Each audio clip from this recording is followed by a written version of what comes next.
Right, welcome ladies and gents. Stranger Things Season 5 Volume 2 has revealed quite a lot, I think. This was an interesting headline. Stranger Things creators spent more time writing Will's coming out scene than the show's world-ending plot. That's bad, isn't it? Why? What? It took you longer to write that absolute drivel. And it was absolute drivel. Ridiculous. Like, literally, the end of the world is happening, and you spend 10 minutes... Don't quote me, but I think it is very close to 10 minutes.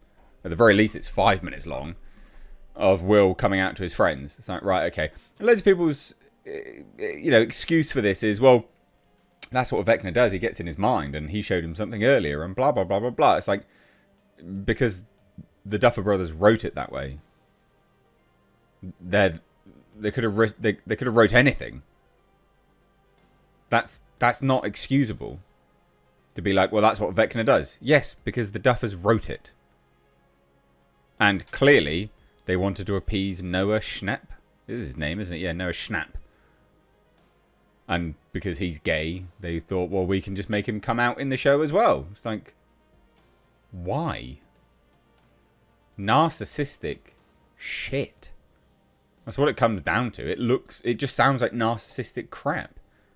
I've got a Patreon. A patron of the channel. Side note, I do have a Patreon. Go support me if you like. But anyway, they reached out to me and was like, look, I'm a gay dude. You know? Even I didn't like that. So, yeah, well... I mean, I can see why. It's self-indulgent. It's crap. Anyway, when you read stuff like this, it becomes patently obvious that they care more about this stuff than the actual narrative now. Which is sad, because now you're getting the audience score reviews just tanking into Oblivion. So here you have it, 56%. I mean, it's real bad. Like, this is a show that started out with such promise.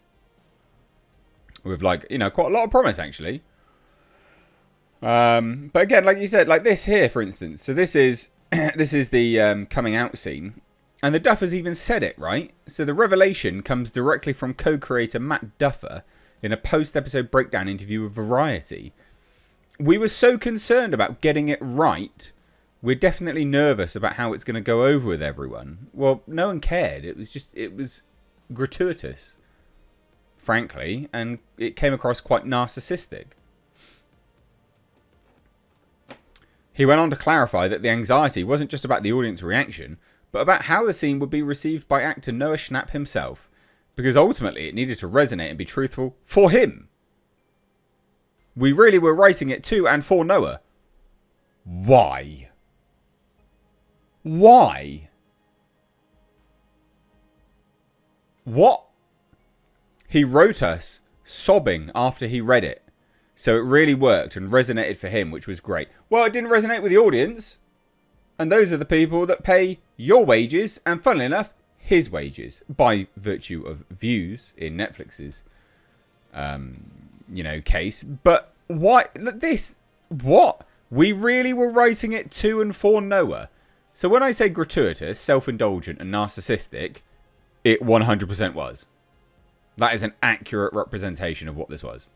Just virtue signaling. Super dumb. Super dumb.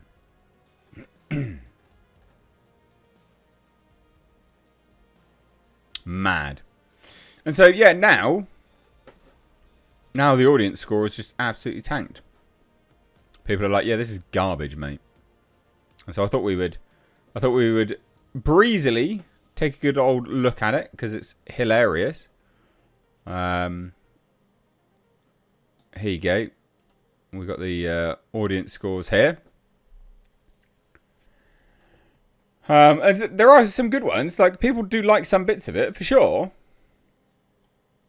Great show for the nerds. For those who can manage their expectations and enjoy the world of Stranger Things. 2 or 3 scenes that would have been paced or placed better does not undo the entire series. No, but it does the season. The focus was too much on the wrong characters instead of the original crew. I mean, what was the reason for so much screen time for Holly or Derek? The coming out for Will was necessary, but it felt rushed and forced. It wasn't necessary. It wasn't necessary at all. Volume 1 was a peak, even if there are some things that seem very lucky that it's happened. Volume 2 equals Totem of Undying. There are a lot of characters that should die in that moment, like Holly and Max and Nancy and Jonathan, and yet they're still alive. An ending of episode 7 was really unnecessary, and the acting in that moment, meh. Yeah, man, the dialogue was dreadful.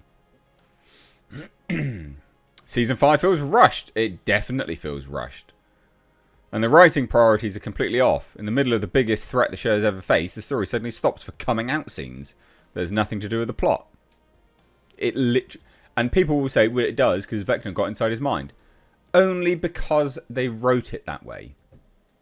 It's not about being against representation. It's just irrelevant in that moment. And it feels like a forced narrative. It was 100% a forced narrative.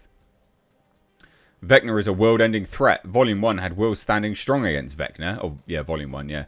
Whereas Volume 2 kills the tension and feels like forced messaging instead of continued character building, storytelling.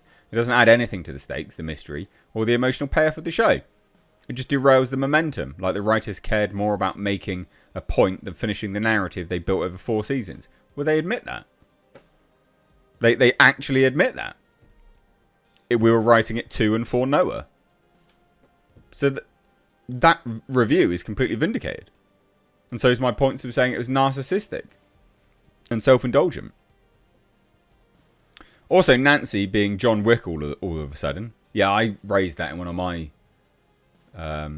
points. I think it was in my review or it was one of my follow-up videos. Said it was very strange how she could manage to like fend off the army. She was a better marksman than the army. It's like, yeah, shit. Like, really shit. Wow, the writing this season has absolutely fell off a cliff. This isn't about homophobia. I don't care about that. That's the point. People actually don't care about it. It just didn't belong there. Vecna is no longer terrifying. Holly being the main character and the group dynamic constantly being off. Game of Thrones is some competition now. That's the thing. It's going to be the new Game of Thrones. Well, I mean, it might not be, right? Like, I will watch the finale with an open mind. It might not be. It might be brilliant. I don't know if it will be, though. And I honestly can't get over the fact that Millie Bobby Brown is supposed to be a 15 or 16-year-old in the show. And she's also actually 20 years old when they were recording the show. And yet she looks like 40 years old or something. It's mental. She's got Botox and fillers in her lips. It's gross, man. It's just ridiculous. And like, half the time I don't know what emotion she's supposed to be conveying. It's like, what the fuck facial expression is this? What are you trying to pull here now, face-wise? Dumb. Not only was Season 5 the worst season for the entire show, but also for most modern television that's come out this year. Yeah, really bad.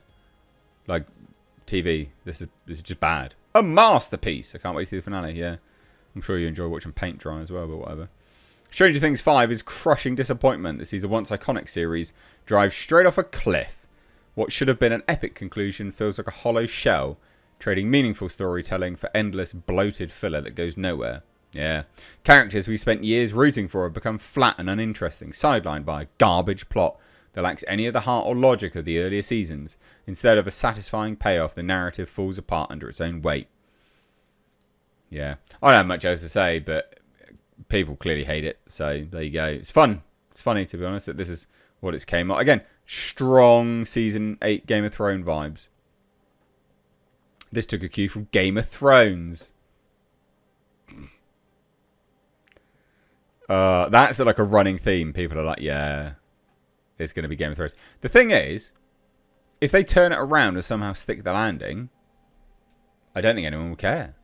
People will still have issues with it, but they'll be happy because they stuck the landing. But it's difficult to see how they could stick the landing. Now they've set up all this weird stuff. You know, spent so long doing these other things. Interesting. The pacing and the writing for Season 5 has not been there. Yeah. Writing fell off a cliff. Too many main characters. There are way too many characters. And they just should have killed a whole bunch of them off. Anyway, there you go. What else do you say? What do you think? There you go. There's a thing. What do you think about this? Let me know down below. But that being said, funny. Very, very funny. Let me know. Take care. Bye-bye now.